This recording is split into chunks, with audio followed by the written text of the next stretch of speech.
Democrat Joe Courtney, and to his left is Republican Rob Simmons.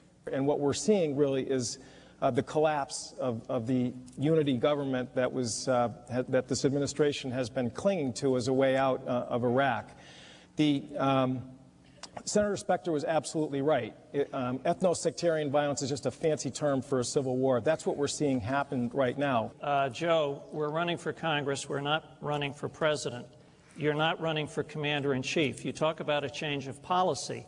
If you were running for president, you might have some chance of changing that presidential policy. But in Congress, the tools that we have to change the policies are cutting funding for the troops. Do you think we should set a deadline, What Joe? I think is that, as I said earlier, is that what we're seeing in Iraq right now is groups that are competing for control of a country that, sadly, is struggling in terms of trying to stay together. The question was, do you favor a deadline? And my answer is no. I don't favor a deadline. I think a deadline is tantamount to cutting and running. For God's sake, show some decency for people who are struggling with trying to make life and death decisions about what's the right health care plans for them. And Rob Simmons refused to sign that bill to push back the enrollment period and to push back the penalties. Disgraceful. We can do better as a nation to treat our seniors and people on disability. In other words, cancel or terminate or get rid of or take away or dissolve or obliterate this program and go back to the drawing board so that those same people who are benefiting right now will have to have another 30 to 40 years of discussion about how we're going to do that. I don't think that's fair for senior citizens and Medicare eligible people. I don't think that's fair at all. Rob Simmons has had more positions on Social Security than a weather vane in a Northeast or in Eastern Connecticut. He took money from the Club for Economic Growth in 2000, whose sole reason for being is to privatize Social Security. I think the question was, do you agree with the lawsuit? And absolutely. I say no. I don't agree with the lawsuit. And I'll tell you why. First of all, No Child Left Behind was a piece of legislation that was supported by every member of the Connecticut delegation. If you're satisfied with the direction that Rob Simmons and George Bush have taken this country over the last 6 years, I'm probably not your candidate. But if you think it's time for a change, and if you believe, as I do, that we can move in a new and better direction, then that change can begin right here at home. These are changes for the better. 2 years ago, my opponent also called for change. But I felt I was better prepared to save our submarine base from closure. And when the base went on the list, I was a key player on Team Connecticut, and we saved the base. Joe, could you have done that? Our time is up. Thank you, panelists and candidates. On behalf of the League of Women Voters, thank you. Oh, man, that was bad. And thanks to the Bard Arts Center. Welcome to Republican Mark Green, who is the current U.S. Representative from the 8th Congressional District. Jim Doyle is the Democratic incumbent governor. On tonight's featured topics, which are taxes and the economy. This is going to be a lot about how they've done things in Washington compared to how they do them in Madison. We've balanced our budget, done it every single year that I've been governor, as opposed to a federal deficit that has just grown and grown and grown. I think you're going to hear a lot tonight pointing fingers towards Washington, towards the legislature, towards past governors. But when you're governor, you're CEO. He tried to raid money out of the Patients' Compensation Fund. He tried to raid money out of the Focus on Energy Fund, the fund that's used to keep energy prices down. In fact, he even tried to raid money that was intended for Lambeau Field. And folks, where I come from, those are fighting words. Pat, my focus is to make sure we are reducing taxes on hardworking middle-class families that are trying to make a go of it in Wisconsin and across the country. And that's the reason, and I have, even in these incredible tight budgets, I have signed over $600 million of tax cuts. In fact, Congressman Green's taxes went down $300 last year. It is a strange feeling to have someone digging through your tax records, as you might imagine. The congressman has voted for all of these budgets but one.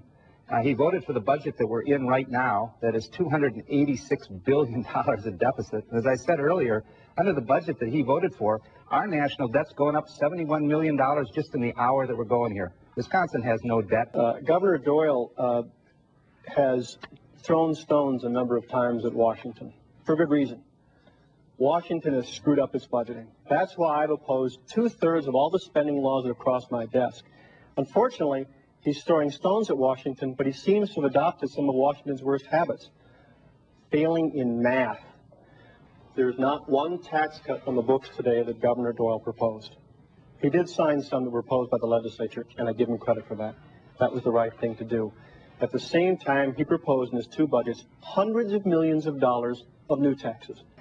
You know, he keeps saying that I think taxes are just fine. He can keep saying that. Obviously, I don't, and that's why I have worked as hard as I have worked to cut taxes. And specifically with retirees, we have eliminated the tax on Social Security in this state. Next year.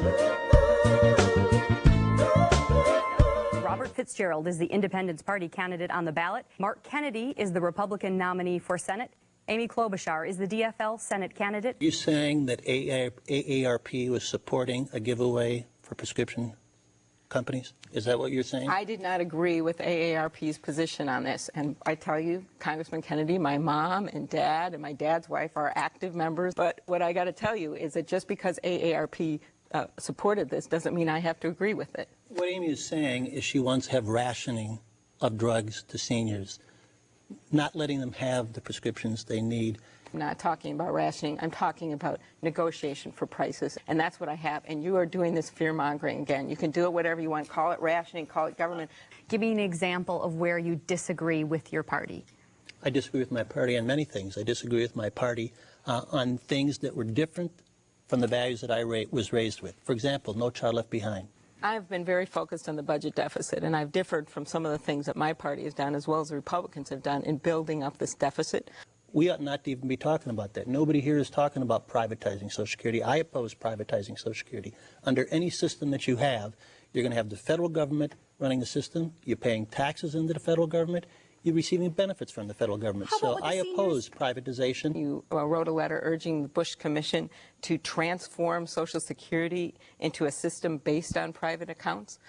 You've written to the Cato Institute about how you wanted to have private accounts, and I know you've had a transformation here today. And you don't want to pull out right away. No, I believe that we need to change course in Iraq, but we need to do it responsibly. I was opposed to this war from the beginning. I would have not voted for it. I think we weren't told the truth about why we were going in there. There were no weapons of mass destruction. We were told the mission was accomplished, and it wasn't. But now we're there, and we need to bring our troops home responsibly. On NPR, she said that she wanted more than half the troops out of Iraq this year, all of them out by next year, and would only allow it afterwards if they were under a UN flag. She said to the Star Tribune that that should happen without regards to whether or not we have achieved milestones or listening to the advice from the commanders in the field, which would put us at risk of allowing Iraq to become a sanctuary for terrorists again. Iraq. Well, No Child Left Behind. Medicare, Social Security. Well, No Child Left Behind. Thank you, Mr. So we Simmons. agree.